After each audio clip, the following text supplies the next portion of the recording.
Hi friends, welcome to our channel. So here we are going to look at today's daily challenge problem. Count the number of complete components. So this is a graph problem. So in this video, we are going to solve it using a union find method. So let me right here. The method we are going to use is called union find. This is also related to our called disjoint set. This is the underlying data structure, right? So before we move forward, let me first make some comments. So for finding connected components. So typically there are two methods. So one is, graph traversal. So you can do BFS or say DFS, right?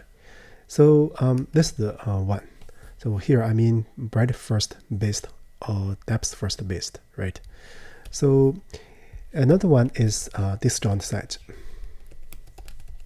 So this is the here we are going to use, or we use.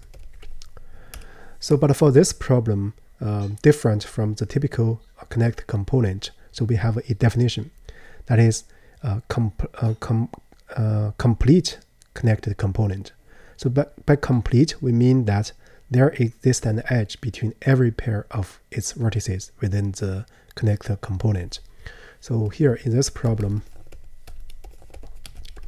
so we want to count the number of complete connected component. I'm going to use CC, right? CC is so with that said, I guess because we have practiced union find in so many videos, so we are going to directly look at the coding. So in between, I'm going to explain the problem logic. So here you can also look at the problem size, which is very small in terms of the number of nodes, right? So also this is important. There are no repeated edges because we need to count the number of edges. So with that said, let's move forward. So first I'm going to initialize two variables. One is called roots. So it's going to be, let me use dictionary. So I for I in range M. Another one is rex. So originally each node just itself. So we have set it to be 1. So we are going to write methods that will modify these two variables. So one is find. Given a node, we want to find its ancestor or roots. Another one is union, right? If there is an edge between two nodes, we are going to union that. So this is the one. And then also we want to write a hyperfunction called get clusters. So this do not accept any argument, but after you do unions with respect to the edges of the graph, then you have a certain state of roots and rex. According to that state, we're going to get so we initialize a D. So we want to return this D. This D will something like this. So you have a root representation, or you can think of the name of the cluster or the connected component, and then the associated node set, right? So this is what we want to return. And another one, let me just write pass here first. This is the one. We also want to count the number of edges. So we want to get number of edges per cluster, right? So this will we're going to get the number of edges associated with each cluster name. So also that we're going to pass. This will also return a dictionary. So then what we are going to do once we have those functions, so the overall logic will be this, overall logic. So what we want to do is first for ij in edges, right? So we first do union, right? So after this step, we can get the clusters. So the clusters. So you can call this function get clusters. So also you can call edges count. So this basically you can call this function. This function will give the cluster name, so or router name of cluster or connected component, and the number of edges associated with this cluster. Then what we want to do actually is count the number of complete connected component. So the condition will be this. So if you look at this hint, right? So this is exactly the mathematical formulation, but you can also use this one by this definition, right? So basically what we want to do is for key in clusters, first we want to get the number of nodes, right? The number of nodes will be clusters key. Then the number of edges will be edges count.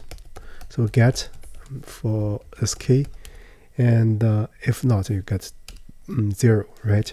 So the condition will be this: n edges equals you choose 2 from this number of nodes. That is n nodes times n nodes minus 1 over 2, right?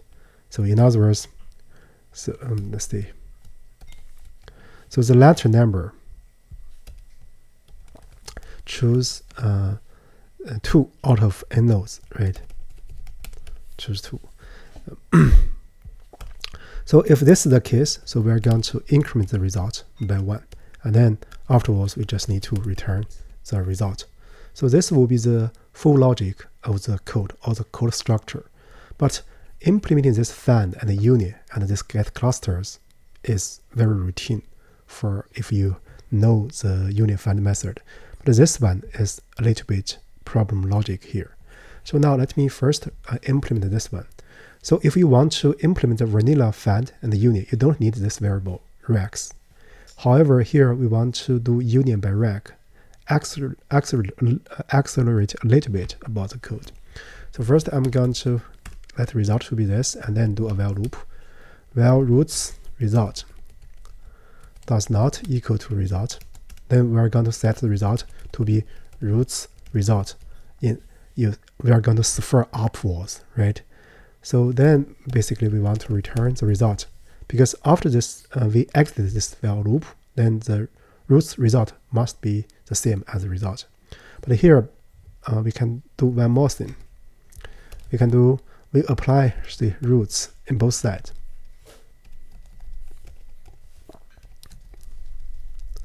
So this corresponds to set the root of the result variable to be the root of the result add the roots, right?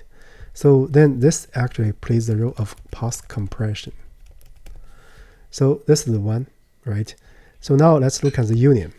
So for the union, because we have already implemented the find method, let's find the root of I, root of G. That is find I, find G, right? So if root I and root G are the same, we don't need to do anything. If they are not the same, so we can actually just set the root of root G to be root I. Then that's it. That's the vanilla union method. But here we want to join the smaller one, merge the smaller to the larger one, according to rec. So here, rex, say root I, if it's greater than or equal to rex of root G. So root G represents a smaller cluster. So we are going to do roots of root G to be that of root I. Then we increment the rec of root I. So this is the one case. This is the if. Otherwise, so we just reverse. So we're going to set root I have root G, right? And then the rec of root G is incremented by that of root I. So this is the union. So this is known as union by rec. So now let's get the clusters. So this is also very routine. So what I'm going to do is delete this pass, and then uncomment this one. And then what we're going to do is for node and the root in the roots items. So we find the ultimate root. So the root is find R, right? Let me just check if root not in the dictionary yet. So what we're going to do is d root. So we set it to be the set containing the current node. Otherwise, so we do d root, because this d root will be a set, right? Then we can do add this node. Then we just need to return this d. So by this way, we get a representation of each cluster, and then we get the number of nodes. We get the corresponding nodes in that. So notice that it's a set, right? So now let's get the clusters for each node. So again, I'm going to return a dictionary. So basically, for this should according to the edges. That is the problem logic, right? So we get the root I and the root G. So it goes find I, find G. So if root I does not equal to root G, so because they are not in the same connected component, we just continue, right? So otherwise, we don't need to use elf. So otherwise, so we can do root I. But if you enter this line, it means that root I and root G are the same. So what we are going to do is we set it to be get root I, the number of nodes corresponding to this. If root I is not in the dictionary, so we're going to set it to be 0, then increment by 1, right? So then we just need to return d. So this is the get number of edges per cluster. So then with this overall logic, we finish the overall coding. So before we make further comments, let's first do a test. So here, set, and yeah, I think I need to change this one to be the length of this one. So now let's test again. Yeah, it passes the 2 test cases. So now let's look at the generic case. Yeah, it passes all the cases. So now what I want to do is this. First, about the implementation of the code comments. The first one is on implementation of unified. So here we implement. Here we use functions, just plain functions, right? So you can actually write as a class, right? So write a class like this, class disjoint set union, right? Then you have some initializer, right? So let's see, args, and then you also have some keyword args, and then just pass. And then you can have a find method self, and then some nodes, see. And also you can have some union, right? Self ig, and then you have pass. Then if you like, you can have this get clusters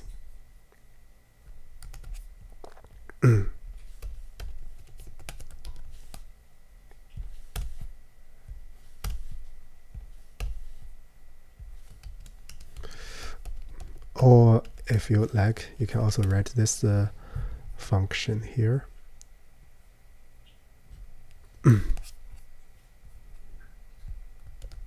So here you can write it as a plain method, or you can write it as, say, some other method. So let's see.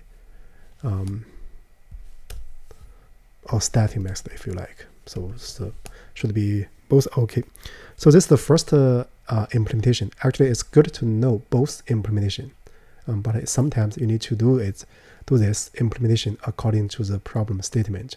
So here, because we a priori know this end, so this way of implementing the unified method is very neat. So this is the first comment. So the second comment is that here we used two things: past expression, compression, right? Compression, and the union with Barak. So, but for if you just want to solve this problem, you don't need to do this. You just need to use vanilla union and vanilla find. Then you can write the code even shorter, maybe just one line here, or this one 2 line, right? So this is the second comment, and the third comment is the use of collections default and dict, right? So here, because you have some checks, right? If root is not in this, so you can do this. So you can actually initialize with the default dictionary. So for example, here, if I use collections default dict, so I'm going to use a container set, and then I can comment this out, and then you don't need to do this check actually here. So what you do is just and deroot at this node. Send will still work. See, yeah, submit it still work. So similarly here, you can do the same thing, right? So you can, for example, do the collections. You can use one is like this, default dict. So map to everything to be 0 at first. Then what you do is just this.